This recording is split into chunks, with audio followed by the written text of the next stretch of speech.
While the Menehune, or Hawaiian leprechaun, is a popular mascot, many are not aware the Menehune could be as Hawaiian as pineapple. I mean, Menehunes could not be Hawaiian, since pineapples were introduced to Hawaii. I knew I should have done that pineapple episode sooner. So begins the great mystery of the Menehune, and this is Legends from the Pacific.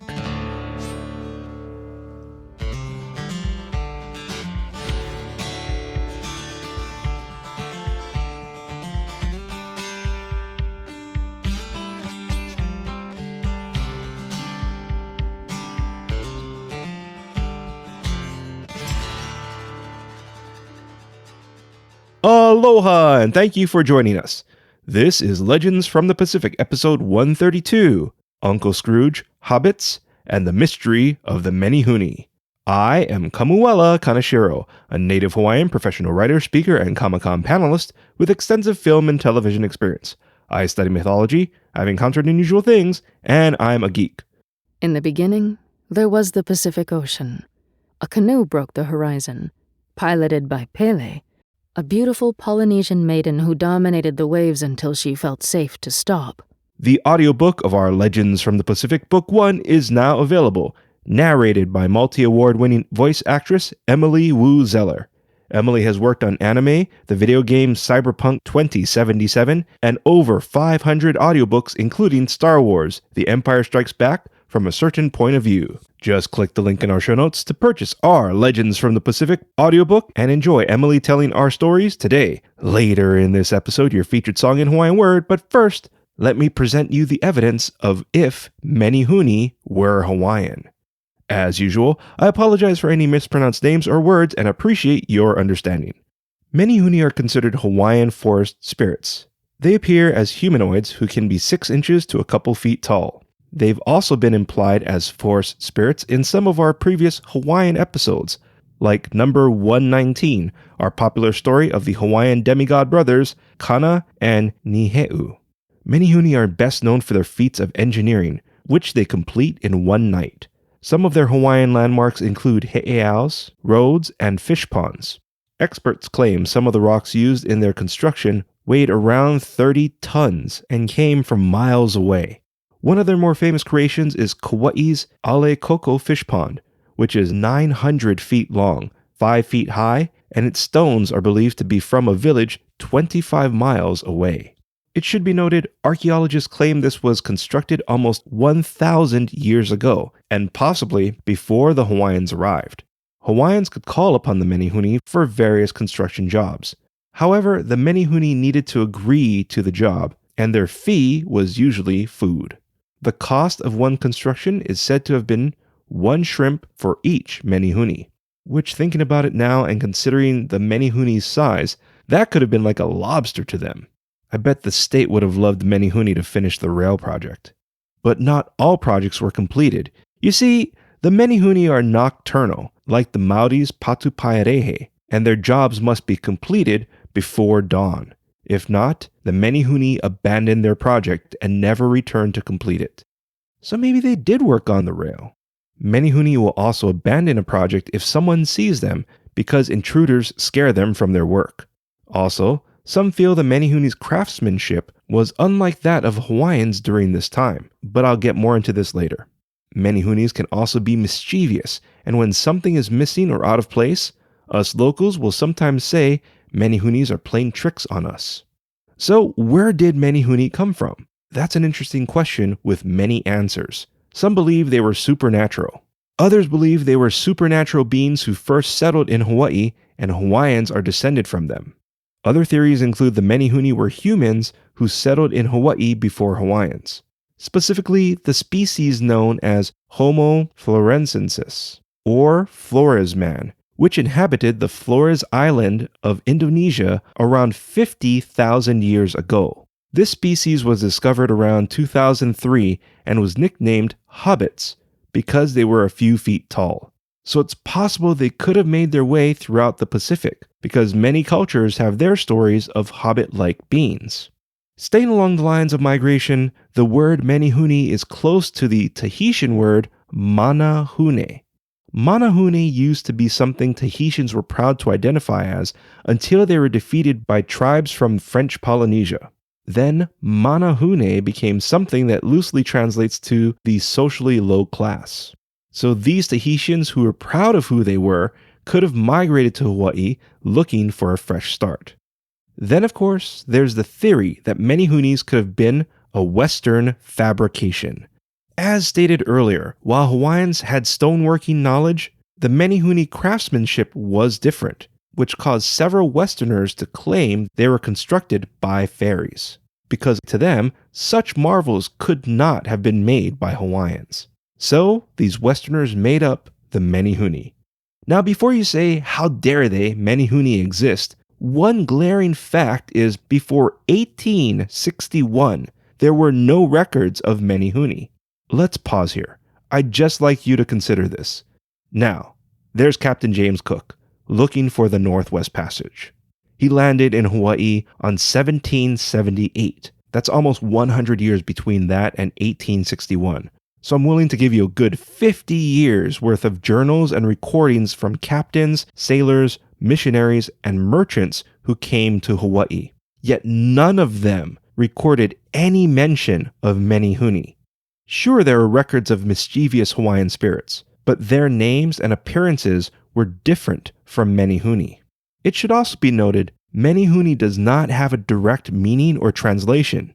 Menehune are, well, Menehune. So how could something like this be forgotten? Why were the Menehune missing or omitted? Now, some theorized Hawaiians may have avoided mentioning Menehune to missionaries, or we just forgot, or didn't know of Menehune. This seems plausible since Hawaiians did not have a written language and were being wiped out from various diseases. Especially susceptible were our elderly, who possibly had this knowledge but passed before they could share it with others. So the Hawaiians who remained were not told about their heritage and were currently losing their culture.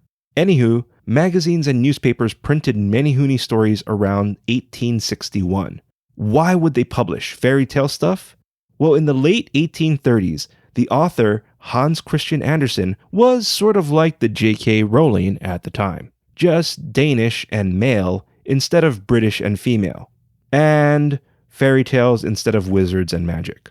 So, Mr. Andersen captivated the world, and many wanted a piece of the action.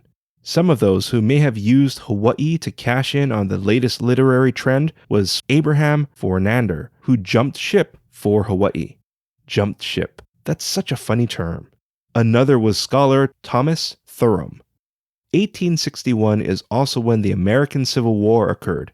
At this time, Hawaii is a kingdom ruled by King Kamehameha the Great's grandson, Kamehameha IV, Alexander Liholiho, who stated Hawaii was neutral between the North and South.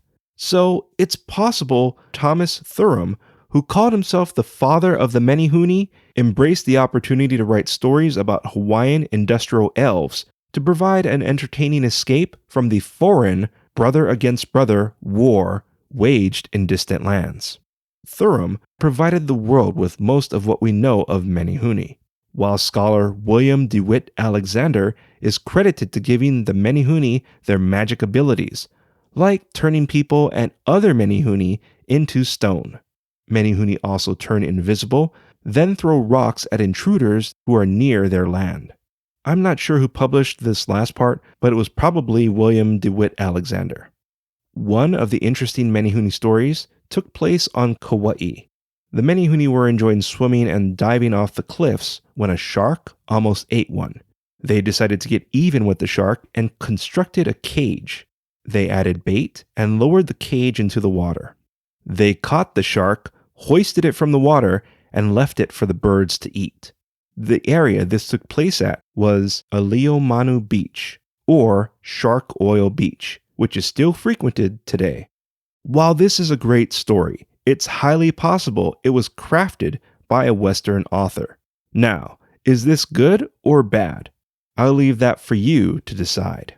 On the flip side, a more questionable thing I discovered stated that while Menehune were migrating through New Zealand, a Menehune chief was responsible for the word Maori. while this may be possible, I don't think it's accurate. So, what happened to the Menehune? Well, they were so vast. Stories claimed their gatherings and talking kept people up at night on neighboring islands. When they married Hawaiians and started families, the Menehune chief felt his people were losing their culture and identity. He gathered all the Menehune and said they needed to leave for a new place. While most of them left, the Menehunes of Hawaii today are those who stayed. For the record, no Menehune bones or those similar to the Flores man have been found in Hawaii. Today, Menehune are a popular mascot used by various businesses like Menehune Water and schools like Moanalua High School, Maunawili Elementary, and the Mililani Elementary School just down my street. Menehune is also considered a size for ordering things like shave ice or other treats.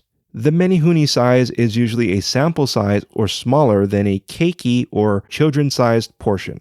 Some of the Menehune constructions, like fish ponds, have been added to the U.S. National Register of Historic Places. Then, of course, there's the popular 1820 census that revealed 65 Kauai residents identified themselves as Menehune. In popular culture, Menehune are species in the Halo universe. Also, while some speculated Menehune were in the Disney film Moana, as the mini coconut-armored pirates who tried to capture our heroes, these were actually from the Solomon Islands, but that's a story for another time. For some reason I had to think, Moana had coconut pirates? Oh yeah. But the Menehune did make a Disney appearance in late 1953 in the 4th issue of the Uncle Scrooge comic. The popular Uncle Scrooge comic was the inspiration for DuckTales. In this story arc, Scrooge and Donald go to Hawaii, and the Menehune help Scrooge get his money back from the Beagle Boys who were captured by the Navy. The real-life Hawaiian connection was Uncle Scrooge comic writer and artist Carl Barks' wife grew up in Hawaii and suggested the Menehune to her husband. What I found interesting was the Menehune seemed humanoid in Disney's largely anthropomorphic universe. I remember seeing an Uncle Scrooge comic about a decade ago and thinking, hey, this is DuckTales. Woo! So are there Menehune or were they made up? That's for you to decide. It'd make an interesting debate topic though. Along with my paranormal experiences, I've also spoken about Menehune on various Hawaiian radio shows.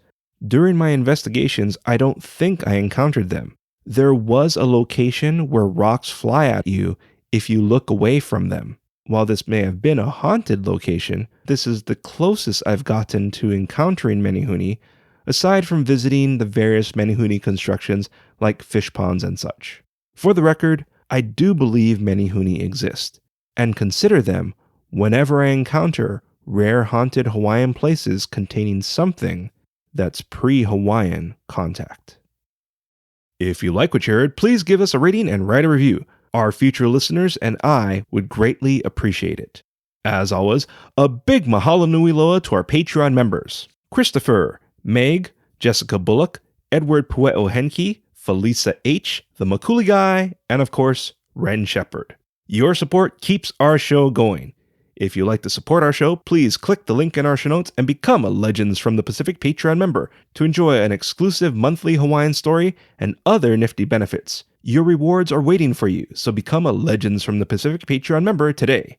Our theme song is Mystery by Tavana, courtesy of High Sessions. Sound effects are by Sound Effects Factory. Our music coordinator is Matt Duffy, aka DJ TripleBypass. Links and show notes can be found on our website, legendsfromthepacific.com, including a link to your featured song, which is Tukake Mai by Kapena, courtesy of High Sessions. Legends from the Pacific was written, produced, and edited by me, Kamuela Kaneshiro. I also wrote original stories. Your featured Hawaiian word is mo'olelo. Mo'olelo means story. An example of mo'olelo is Bastin Bucks, Falcor, and Atreyu are characters from the never-ending mo'olelo. Once again, mo'olelo is Hawaiian for story. And here I thought Bastin's name was Sebastian. Thank you once again for listening. Mahalo and a hui ho!